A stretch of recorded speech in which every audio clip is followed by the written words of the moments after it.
ẹ ǹlẹ́ lẹ́yìn gbogbo ọmọ Yorùbá, ẹ káàárọ̀ ẹ káàsán ẹ kú ìyálẹ̀ta o. ẹ wá nǹkan kan fìdílé tàbí kẹfìdílé nǹkan o, ẹ jẹ́ á kọ́ra wa lọ́gbọ́n. ọ̀pọ̀ ní ṣiṣẹ́ bí aláìṣe o, ọ̀pọ̀ ní sì ṣiṣẹ́ bí ẹni tí ń jẹ̀jẹ̀ ìlérí.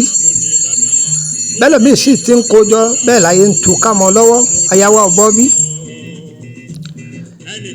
ẹ lọ́ọ́ bá ń wá ṣẹ̀kẹ̀rẹ̀ ajé tí wọ́n ti lù dáadáa tọ́wọ́ ti dùn dáadáa. ẹ bá ń tọ́jú èyí tó tóbi, ẹ bá mi tọ́jú èsúrú pupa èsúrú funfun pẹ̀lú iṣu èmìnà. ẹ gé èsúrú yìí wẹ́wẹ́ ó dinú ajé ńlá yìí. èsúrú méjèèjì funfun àti pupa ẹ gé wẹ́wẹ́ ó dinú ajé ńlá yìí. iṣu èmìnà gé wẹ́wẹ́ ó dinú ajé ńlá yìí. ọ̀gẹ̀dẹ̀ ọ̀mìnì àdáyébá ẹ wá akọ́pọ̀ rẹpẹtẹ kó sínú rẹ̀. odidi ẹyẹ ẹgún tó pé pérépéré ẹ gbé sí. odidi pẹ́pẹ́yẹ kan ẹ pa ìbá àjákọ ìbá àjábọ̀ ẹ gbé sí nínú. orí ọká ńlá kan, orí èrè ńlá kan, odidi alábàáhùn kan ẹ gbé sí. odidi ataare tó pé pérépéré ẹ gbé sí. ẹ gbọ́ ẹ ti gbé sí. tó odidi alágẹmọ kan tá à ń pè ní ọ̀gà yìí yọ wá jẹ́ ààyè ẹ gbé sínú ẹ̀. odidi agbè kan, odidi àlùkò ẹ gbé sí. ìgbín apinnu kan ẹ gbé sí. ẹyẹlé funfun báláwú ẹ gbé sí.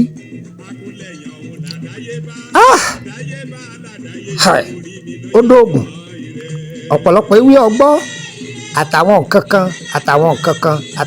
kan. èròjà rẹ̀ pọ̀ díẹ̀ rẹpẹtẹ. tá a bá parí iṣẹ́ yìí tá a jó tán, oníbàárà ti ṣe ká tó jó. tá a bá wá jó tán níhun tá a máa fi lò ó. ọmọ ìyá mi, tó bá ṣiṣẹ́ yìí, àrọ́mọdọ́mọ rẹ tó bá jogún owó gan lọ́wọ́ rẹ, owó yìí ó dúró lọ́wọ́ ẹ̀. gbogbo ọmọ tó bá kọ́ṣẹ́ lọ́wọ́ rẹ, àṣelà ni wọ́n máa ṣe. ìwọ gan iṣẹ́ tó ń ṣe àṣelà ni wọ́n máa jẹ́. ọmọ ò ní kú, aya ò ní kú, gbogbo nǹkan máa lọ ní gbẹdẹmukẹ. oògùn owó kọ́ o. ó wà fún ẹni tí ń ṣiṣẹ́ táyé kì í fi kọ́ ọ bọnú iṣẹ́ ẹni. torí pé dandan ìwọ náà ó rí tí ẹ̀ ṣe láyé. iṣẹ́ ìdá o kì í jẹ́ káyọ̀ ta kókó ajé ẹni. ọ̀nà rẹ̀ máa là sáà ni. báwo kógun ọ̀pọ̀ tó ọ̀nà rẹ̀ ọ̀là ni. ìwọ tó bá fẹ́ kàn sí Lukman ọmọ Ayédáre bàbá ọgbọ́n ọmọ ọ̀dọ̀ àgbà, mú nọ́mbà yìí ọ̀dọ̀ sórí. tó bá ti pe nọ́mbà tí mo fẹ́ filẹ̀ yìí tí ọba ti lọ, mi ò sí lórílẹ̀‐èdè Nàìjíríà, ṣùgbọ́n mi ṣe ń bá yín sọ̀rọ̀ yìí mo wà lórílẹ̀‐èdè Nàìjíríà. tó bá yìí tó dẹ̀yìn àwẹ̀ Lukman ọmọ Ayédáre àtúntì travel. ọ̀yá mú gègé kọ̀ọ̀kan nọ́mbà yìí lẹ̀ +23480 3298 3298. ọ̀dọ́run tí wọ́n rí +23480 3298 3298. tó bá ti pè é tí ò lọ, mi ò sí lórílẹ̀‐èdè Nàìjíríà, ṣùgbọ́n mi ṣe ń bá yín sọ̀rọ̀ yìí mo wà lórílẹ̀‐èdè Nàìjíríà. tí oṣù yìí bá ti kẹnu bọ́lẹ̀ kò tún ti travel ni o. jẹ́ fún ọ ní nọ́mbà orílẹ̀‐èdè Benin +229 01 54 65 1928. ọ̀gbọ́n dáadáa +229 01 54 65 1928.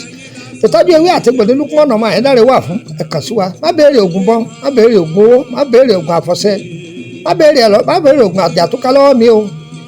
tí ayé ẹni fi lọ ní gbẹdẹmukẹ, ẹni ayédè tí fi rí tu sílẹ̀, ẹni tí ń wojú Olúwa látọjọ́ tó ti pẹ́, àbọ̀fẹ́ mọ̀ ń pa ìrìn àjò rẹ̀, àbí nǹkan tó kù sí ọ ọlálà kan kò yí ọ, kàn sí Lukman ọmọ Ayédáre bàbá ọgbọ́n ọmọ ọ̀dọ̀ àgbà. ṣàlàyé ẹ̀ fún ọ yékéyéké.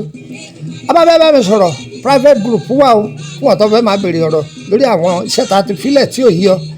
a ṣàlàyé ẹ̀ fún wa tí ó yí wa yékéyéké. bákan náà gúrùpù kan tún ti wá gbà tá a ti dálẹ̀, à ń pè ní traditional medicine school. ọ̀gbọ́n dáadáa traditional medicine school tá à ń pè ní aba school. ó ti wà ńlẹ̀ báyìí. wọ́n tó bá fẹ́ jọyìn ilé ẹ̀kọ́ náà, owó ni ó sì gba sàtífíkẹ́ẹ̀tì. a máa kọ́ra wa nínú gúrùpù náà, ó sì ní sàtífíkẹ́ẹ̀tì. tẹ́tọ̀ bá ti tò lórí ẹ̀ tán, ìwọ́n tó bá fẹ́ o lè máa kàn sí Lukman ọmọ Ayédáre. kì í sọ̀fẹ́ o, owó ńláńlá ló fi wọbẹ̀ o, owó ńláńlá ló fi kẹ́kọ̀ọ́ bẹ̀.